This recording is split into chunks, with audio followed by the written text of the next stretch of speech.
19ஆம் நூற்றாண்டின் புகழ்பெற்ற இந்து ஆன்மீகவாதியும் ஸ்ரீ ராமகிருஷ்ண பரமஹம்சரின் ஆன்மீக துணையுமான ஸ்ரீ சாரதா தேவி அவர்களுடைய சரித்திரத்தை இன்றைய சான்றோர் சரித்திர நிகழ்ச்சியில் நினைவு கூர்வதில் பெருமையடைகின்றோம். 1853ஆம் ஆண்டு டிசம்பர் மாதம் 22ஆம் தேதி அன்று மேற்கு வங்காளத்தின் ஜெயராம்பாடி கிராமத்தில் ஒரு ஏழை பிராமண குடும்பத்தில் பிறந்துள்ளார். பெற்றோர் ராமச்சந்திர முகோபாத்யாய் மற்றும் ஷியாமா சுந்தரி தேவி ஆவார்கள். 1920ஆம் ஆண்டு ஜூலை மாதம் 21ஆம் தேதி அன்று கொல்கத்தாவில் காலமாகியுள்ளார். ராமகிருஷ்ண இயக்கத்தின் பின்தொடர்பாளர்களாலும் உலகெங்கிலும் உள்ள லட்சக்கணக்கான பக்தர்களாலும் இவர் புனித அன்னை என்று அன்போடு போற்றப்படுகிறார். முறையான பள்ளி படிப்பு இவருக்கு இல்லை என்றாலும் சிறு வயதிலேயே பருத்தி எடுப்பது, ஏழைகளுக்கு உணவளிப்பது என தன்னலமற்ற சேவை மனப்பான்மையுடன் வளர்ந்தார் சாரதா தேவி அவர்கள். அக்கால வழக்கப்படி தனது 5வது வயதில் 23 வயதான ஸ்ரீ ராமகிருஷ்ணருக்கு பால்ய விவாகம் செய்து வைக்கப்பட்டார். தனது 18வது வயதில் கொல்கத்தா அருகே உள்ள தட்சிணேஸ்வர் காளி கோவிலில் ஆன்மீக பரவச நிலையில் இருந்த தனது கணவருடன் வந்து இணைந்தார். கணவன் மனைவி என்ற உலகியல் உறவை கடந்து இருவரும் முழுமையான பிரம்மச்சரிய ஆன்மீக வாழ்க்கையை மேற்கொண்டனர். 1872ஆம் ஆண்டு ஒரு பூசையின் போது ஸ்ரீ ராமகிருஷ்ணர் சாரதா தேவியை சாட்சாத் காளி தேவியின் அவதாரமாக அமர வைத்து சடங்கு ரீதியாக வழிபட்டார். 1886இல் ராமகிருஷ்ணர் மறைந்த பிறகு அவரது சீடர்கள் சாரதா தேவியை தங்களின் தாயாக கருதி அவரிடம் ஆன்மீக ஆலோசனைகளையும் உத்வேகத்தையும் பெற்றனர். சுவாமி விவேகானந்தர் இவரை சங்க ஜனனி என்று போற்றினார்.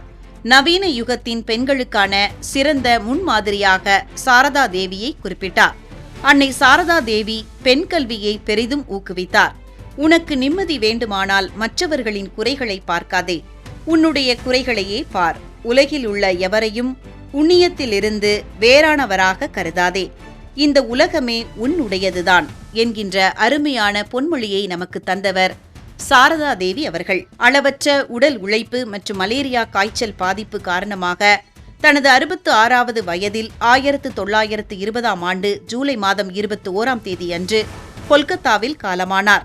இவரது நினைவாகவும் பெண்களின் ஆன்மீக முன்னேற்றத்திற்காகவும் 1954இல் ஸ்ரீ சாரதா மடம் என்ற துறவு அமைப்பு நிறுவப்பட்டது.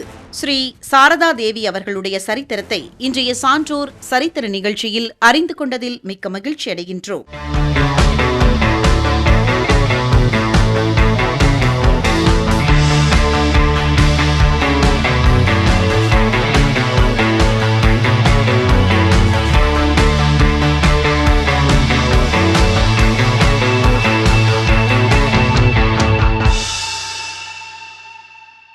கம்பியற்ற தந்தி முறையை கண்டுபிடித்து ரேடியோ தொழில்நுட்பத்தை உலகிற்கு அறிமுகப்படுத்திய புகழ்பெற்ற இத்தாலிய கண்டுபிடிப்பாளர் மற்றும் தொழில் அதிபரான மார்க்கோனி அவர்களுடைய சரித்திரத்தை இன்றைய சான்றோர் சரித்திர நிகழ்ச்சியில் நினைவு கூர்வதில் பெருமையடைகின்றோம். 1874ஆம் ஆண்டு ஏப்ரல் மாதம் 25ஆம் தேதி அன்று இத்தாலியின் போலோக்னா நகரில் ஒரு பணக்கார பிரபுத்துவ குடும்பத்தில் பிறந்துள்ளார். 1937ஆம் ஆண்டு ஜூலை மாதம் 20ஆம் தேதி அன்று காலமாகியுள்ளார் மார்க்கோனி அவர்கள். தொலைத்தொடர்பு துறையில் இவர் நிகழ்த்திய புரட்சிகரமான சாதனைகளுக்காக இவருக்கு 1909ஆம் ஆண்டு இயற்பியலுக்கான நோபல் பரிசு வழங்கப்பட்டது.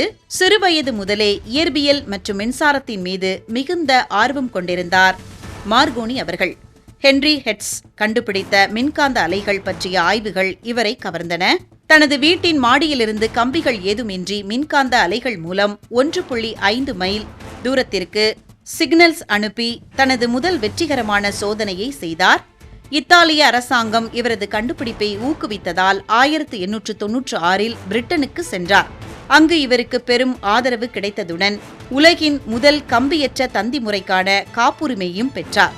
1901ஆம் ஆண்டு டிசம்பர் மாதம் 12ஆம் தேதி அன்று இங்கிலாந்தின் கார்ன்வால் பகுதியிலிருந்து அட்லாண்டிக் பெருங்கடலுக்கு அப்பால் 3500 கிலோமீட்டர் தொலைவில் இருந்த கனடாவின் நியூ ஃபவுண்ட்லாந்து பகுதிக்கு எஸ் என்ற மோர்ஸ் குறியீட்டு சமிக்கையை அனுப்பி உலகையே வியப்பில் ஆழ்த்தினார் மார்க்கோனி அவர்கள். 1912இல் புகழ்பெற்ற டைட்டானிக் கப்பல் கடலில் மூழ்கிய போது அக்கப்பலில் இருந்த மார்க்கோனி நிறுவனத்தின் கம்பியற்ற ரேடியோ சாதனங்கள் மூலமே அவசர சமிக்கைகள் அனுப்பப்பட்டன. இதன் காரணமாகவே கார்பேதியா என்ற மற்றொரு கப்பல் விரைந்து வந்து 700க்கும் மேற்பட்ட உயிர்களை காப்பாற்ற முடிந்தது. இந்த சம்பவம் மார்கோனியின் கண்டுபிடிப்பின் முக்கியத்துவத்தை உலகிற்கு உணர்த்தியது. கம்பியற்ற தந்தி முறையின் மேம்பாட்டிற்காக ஜெர்மன் விஞ்ஞானி கார்ல் பெர்டினாண்ட் பிரானுடன் இணைந்து 1909 இயற்பியலுக்கான நோபல் பரிசை பெற்றார். இத்தாலிய அரசாங்கம் இவருக்கு மார்க்விஸ் என்ற பிரபுத்துவ பட்டத்தை வழங்கியதுடன் இத்தாலிய நாடாளுமன்ற சென்டராகவும் நியமித்தது. தனது வாழ்நாள் முழுவதும் ரேடியோ மற்றும் குறுகிய அலை தொழில்நுட்ப மேம்பாட்டிற்காக உழைத்த மார்கோனி 1937ஆம் ஆண்டு ஜூலை மாதம் 20ஆம் தேதி அன்று ரோமிற்கு அருகில் தனது 63வது வயதில் மாரடைப்பால் காலமானார்.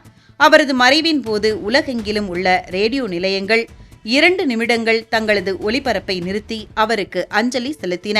தன்னுடைய அரிய கண்டுபிடிப்புகளால் உலகையே வியக்கச் செய்த மார்கோனி அவர்களுடைய சரித்திரத்தை இன்றைய சான்றோர் சரித்திர நிகழ்ச்சியில் அறிந்து கொண்டதில் மிக்க மகிழ்ச்சி அடைகின்றோம்.